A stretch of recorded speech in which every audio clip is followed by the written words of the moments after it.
예, 반갑습니다. 이번 서울과 부산시장 보궐선거에서 민주당 국회의원들이 박영선을 지지하는 각종 운동, 선거운동을 보면서 야당, 지금 국민의힘이 여당복은 있다, 여당복이 있다 이런 생각이 듭니다.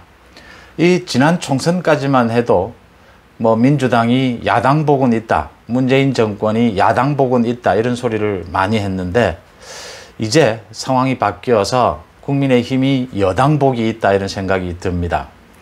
김남국 의원, 민주당의 김남국 의원이 조금 전에 자신의 페이스북에서 윤석열 전 총장이 부인과 같이 투표를 하지 않고 연로하신 아버지와 같이 투표한 것을 두고 이렇게 비꼬았습니다. 내용이 부인이 없는 호라비도 아닌데 부인과 같이 나오면 껄끄러운 뭔 사정이 있었나? 라고 하면서 윤석열 씨는 아버지가 연로하셔서 아버지 사시는 동네에 가서 아버지 모시고 사전 투표한다더니 부인 없이 혼자 나왔네 라고 하면서 부인과 같이 연로한 아버지 모시고 투표하러 나오면 보기에도 좋았을 텐데 왜 혼자 나왔을까? 부인과 같이 나오는 게 싫어서 아버지 핑계를 댄 걸까? 이런 글을 올렸습니다. 윤석열 전 총장이 연로하신 아버지도 오랜만에 뵐 겸 가서 같이 투표를 하고 또 투표를 하고 난 뒤에는 식사도 같이 했다고 하죠. 가족들끼리 모여서 식사도 하고, 그래서 연로하신 아버지하고 같이 나와서 투표를 해서 참 보기 좋았는데 김남국에게는 부인과 같이 투표를 하지 않아서 무슨 사정이 있는 걸까? 껄끄러운 문제가 있는 걸까? 김남국이 이런 글을 올렸습니다. 근데 곧바로 얘기가 나왔어요. 박영선도 혼자 투표를 했답니다. 박영선도 남편은 있는데 남편은 다른 곳에서 투표를 하고, 그래서 지금 민주당 내에서 여러 가지 요즘 이야기 나오죠. 고민정 이야기에 대해서도 고민 좀 하고 SNS 올리라, 고민 좀 하고 말을 해라, 행동도 하고. 김남국이 마찬가지입니다. 생각 좀 하고 살아라 이런 얘기가 민주당 내에서 나옵니다. 이게 지금 도대체 선거를 돕자는 거냐 망치자는 거냐 이런 얘기입니다. 문재인 정권의 가장 큰 문제, 그러니까 이번 보궐선거에서 정권 심판을 해야 된다라고 할 때 문재인 정권의 가장 큰 문제, 부패, 무능, 부패와 무능을 그대로 보여주고 있는 사람들이 지금 고민정, 그 다음 김남국, 윤미향입니다. 이 세 사람 이야기입니다. 지금 김남국 얘기를 소개해 드렸고요. 윤석열이 부인과 같이 왜 투표하러 나오지 않았느냐 문제를 삼았습니다.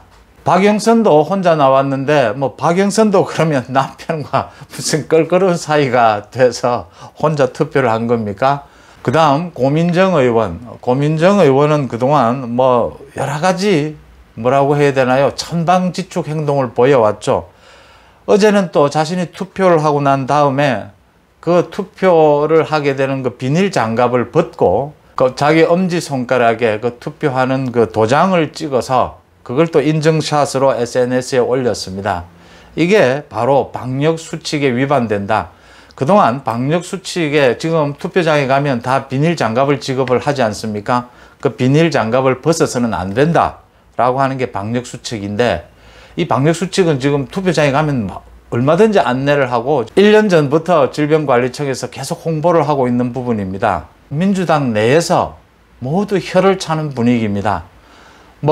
국민의힘에서는 고민 좀 하고 말하고 고민 좀 하고 행동해라, 고민정 의원에게 그랬는데 민주당 내에서 지금 뭐 하는 짓이냐, 제발 자신이 없으면 뒤로 좀 물러나서 조용히나 있어라 이런 얘기들이 나옵니다.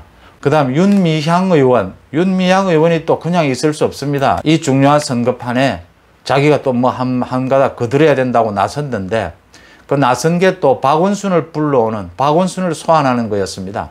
지금 민주당에서 박영선이 지금 가장 아프고 지금 박영선이 가장 피하고 싶은 게 박원순이 다시 선거판에 불려 나오는 거죠. 근데 윤미향이 다시 불러냈습니다. 박원순 전 서울시장 임기 시절을 회고하면서 그때는 참 좋았다. 지난 10년 되돌아보면 서울광장이 시민들에게 되돌아와 참 좋았다. 촛불 집회, 세월호 집회 때 평화를 보장받으면서 각종 시위를 펼칠 수 있어서 참 좋았다. 뭐 우리는 다시 갈림길 앞에 서게 됐다. 눈물이 난다. 부탁을 드린다 하면서 투표를 독려를 하는 내용을 올리면서 박원순 지난 10년을 다시 소환을 했습니다. 그러니까 민주당 내에서는 지금 펄쩍 뛸 수밖에요. 지금 민주당 내에서 제발 좀 가만히나 있으라라는 이야기가 나오는 게 윤미향은 특히 지금 이 부패 혐의로 지금 재판을 받고 있는 중입니다. 그 위안부 할머니들을 등쳐먹은 혐의 아닙니까? 그 막 사기 비롯해서 한두 가지가 아니지 않습니까? 그거로 재판까지 받고 있는 사람이 제일 박영선 캠프에서 피하고 싶은 게 박원순이 다시 소환되는 것인데, 임종석 그 사태를 겪고 지금 며칠 지나지 않아서 또 박원순을 소환을 한 겁니다. 고민정, 김남국, 윤미향, 박영선이 혹시라도 선거에서 당선이 될까봐 이번 선거에서 박영선 끌어내리기에 나선 것 아니냐, 이런 얘기가 민주당 쪽에서도 나옵니다. 지난해 총선에서 야당 쪽에서 보여줬던 그 소위 선거를 망치는 막말 메시지가 또 나오지 않을까, 되풀이되지 않을까 가장 걱정했는데, 뭐 의외로 야권에서는 뭐 크게, 지금 뭐 야권에서는 사실은 서울과 부산 후보들이 좀 해명하는데, 자신들에게 쏟아지는 의혹을 해명하는 것이 좀 이렇게 정교하지 못하다, 이 부분을 빼고서는 정말 수준 낮은 메시지 이런 것들은 거의 없는 형편입니다. 그러니까 이제 민주당에서 수준 낮은 메시지 막말급들이 쏟아지고 있습니다. 민주당은 지금 이것뿐만이 아니고도요, 각종 선거 공약이나 선거 전략을 놓고서도 지금 박영선 후보 측과 민주당의 그 주류, 그 다음에 청와대 측과 부동산 정책을 놓고도 서로 엇박자가 일어나고 있습니다. 전혀 지금 한 목소리로 통합되지도 못하고 갈등을 빚으니까 지금 많은 국민들이 걱정하는 것은, 지금 민주당이 이번 선거를 치르고 난 다음에 앞으로 얼마만큼 더 문재인 정권과 민주당이 더 망가지고 더 갈등을 겪게 될 것인가. 그럼 앞으로 1년간 더 국정의 혼란은 더 심각해질 것인데, 그걸 걱정하는 사람들이 더 많습니다. 지금 뭐 이번 보궐선거, 이거 뭐 성패를 떠나서 말이죠. 이 사실은요, 선거나 이 정치인이 어떤 사안에 대해서 이 메시지를 낸다는 건 굉장히 쉬운 일이 아닙니다. 옆에서 지켜보고 있으면 이게 자신이 기본 소양도 가지고 있어야 하고, 그 정치적인 흐름의 그 분위기, 그 흐름, 완급, 이 부분들을 거의 자기가 느끼고 있어야 하고요. 또 그다음 가장 중요한 것은 타이밍이거든요.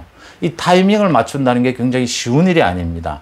이 세 사람의 국회의원들, 민주당 국회의원들은 이런 세 부분에 있어서 전혀 뭐 능력도, 의욕도, 뭐 어떤 것도 갖고 있지 않다. 박영선을 낙선시키기 위해서 단단히 각오를 하고 있는 그런 의원들, 민주당 의원들이 아니냐, 이런 얘기까지 나오고 있습니다. 고맙습니다.